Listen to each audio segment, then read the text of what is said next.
सीमा तोड़ के बहाया है, भावुक रसीले जन निराश न होंगे। अब कामना की पूर्ति है तो कल्प वृक्ष लगाया है।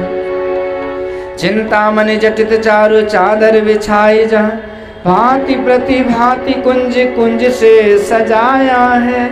भारत का भूषण तिलक तीनों लोकों का, भक्तों के वास हेतु श्री वृंदावन बनाया है। बोलिए वृंदावन धाम की।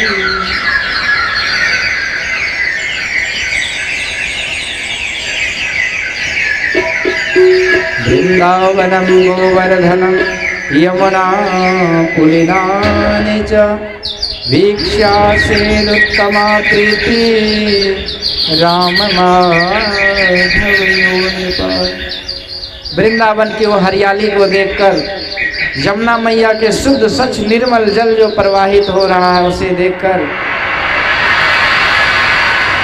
और वो गोवर्धन नाथ को देखकर, हरी हरी घास, वृक्षों में रंग बिरंगे फल फूल, ये सब देख देख करके भगवान तो प्रसन्न हो गए, चहचहाने लगे, खिलखिला कर हंसने लगे। उछल उछल के कहते मैया या वृंदावन में तो हम गैया चराएंगे। और इस तरह से भगवान का गौचारण वृंदावन धाम में प्रारंभ हो गया। मैं समझ सकता हूँ कि बीच बीच से जो माता बन चले गए ना, तो शायद वो दूर दूर से आए होंगे, या नहीं तो जिलेबी खाने के लिए उधर गए होंगे। तो जिलेबी झाड़ लीजिए, फिर आके बैठ जाइए, आरती करके ही जाना है। भगवान को आ गए वृंदावन,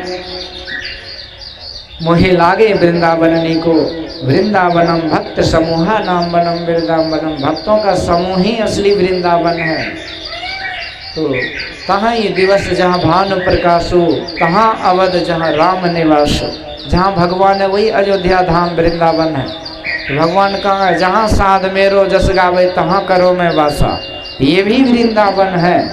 इसलिए कथा के बीच से जाना मतलब भगवान से दूर जाना होता है। पर देश काल परिस्थिति है, किसी को कोई विशेष काम है तो चले जाते हैं, दूर से आए हैं तो कोई बात नहीं। पर थोड़ी सी कथा में, भगवान वृंदावन में विचरण करते करते एक दिन एक असुर आया था, बगुला बन के आया, बछड़ा बन के। और प्रभु जब नजदीक गए ना, तो भगवान देख के हंसने लगे कि देखो कितना चालाक है, वो जानता है कि बछड़ा से मैं प्रेम करता हूँ तो बछड़ा बन के आया। भगवान देख करके उस असुर को हंसने लगे। तो असुर सोचा कि ये हंसा मतलब ये फंसा। तो भगवान मन ही मन कहते बेटा मैं नहीं फंसा, तू फंसा।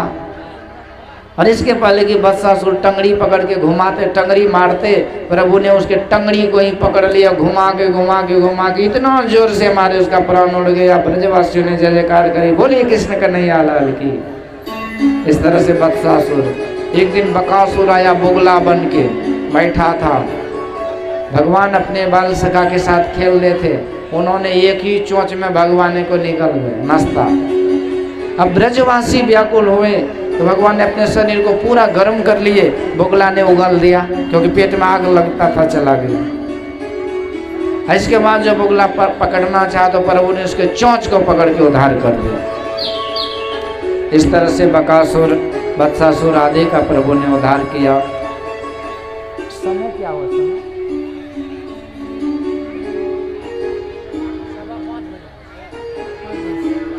5:10 हुआ।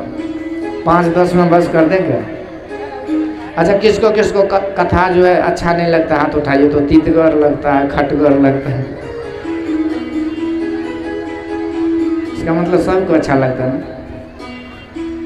बोलिए वृंदावन बिहारी लाल की जय। अब एक दिन भगवान गोचारण करते हुए दूर चले जाते हैं ब्रजवासी सखा के साथ।